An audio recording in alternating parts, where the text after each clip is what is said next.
जीवन के कुछ फेजेस होते हैं where you hit a low. So this was sometime in 2014 or 15, I think. I was in Art of Living I was teaching, I was a full-time faculty and everything.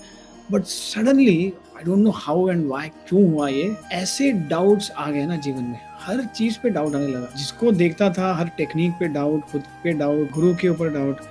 And it was a terrible period. ऐसा लग रहा था बाप रे इससे बुरा कुछ हो नहीं सकता. और फिर आए नवरात्रि. तो मैंने बोला चलो लास्ट होप से ये नवरात्रि में जाके बैठता हूँ. 9 days कुछ तो होगा. 5 दिन हुए, एडवांस कोर्स भी किया. उसके बाद भी मुझे 100% ठीक नहीं लगा. फिर Ganesh home, Sudarshan home, Maharudra home, ये सब होने लग गए और नवरात्रि ऑलमोस्ट खत्म होने को आया. और फिर भी ये जो शुंभ निशुंभ जो मेरे को पकड़ के रखे थे वो it was still having its grip. I remember it was Rishi Homa day. रोज रुद्र पूजा होती है, रुद्रम होता है. And I just prayed to गुरुदेव, जो भी करना है आप करो, पूरा सरेंडर करता हूँ मैं अभी तक मेरे सारे डाउट्स को. एंड उस दिन जो होम हुए आश्रम में, मतलब रुद्र पूजा हुआ, उसके बाद गुरु पूजा चैंटिंग हुआ और उसके बाद ऋषि होमा भी हुआ. And I am telling you, that is the day I experienced the power of the mantras, power of the grace of the Guru. So I was sitting there right in front of Gurudev in the audience and I was looking at him and I closed my eyes. And that day it was like 1000 Rudrams happening at the same time. Every single moment I could feel that Pran Shakti, that Devi Shakti or whatever it is awakening.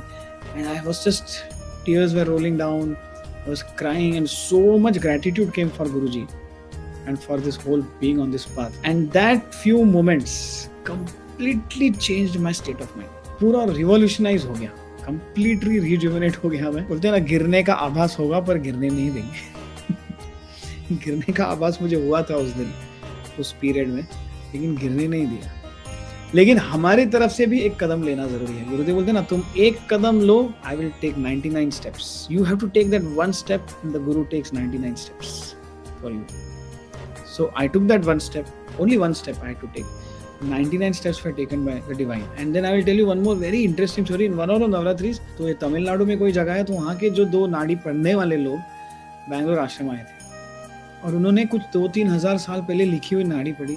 ऋषि कश्यप के गुरु का जो tradition है, उनका वो नाड़ी था, उनका conversation था उनके डिसाइपल्स के साथ. और वहाँ पे मेंशन हुआ है हमारे 3000 साल बाद जो होने वाले अभी बैंगलोर आश्रम के नवरात्रि के बाद. और उन्होंने देखा कि सारे अच्छे पॉजिटिव एनर्जीज यहीं पर है. तो डिसाइपल्स पूछ रहे हैं ऋषि कश्यप को कि ऐसा क्यों है. तो उनका रिप्लाई ये है कि यहाँ पे निस्वार्थ ये जो होम हो रहा है वो पूरे दुनिया के कल्याण के लिए हो रहा है, खुद का कोई स्वार्थ नहीं है. So those are the homas which are the most powerful. Nothing can be more auspicious than that, to be and experience that wherever you can. Online हो, ऑफलाइन हो, उसका कोई बाउंड्रीज नहीं है. आप घर में बैठ के भी ऑनलाइन का जो पैकेज है, and you can be a part of it. This is the significance of Navaratri and the auspiciousness and the power. It can completely change, rejuvenate your whole, all the levels of your existence.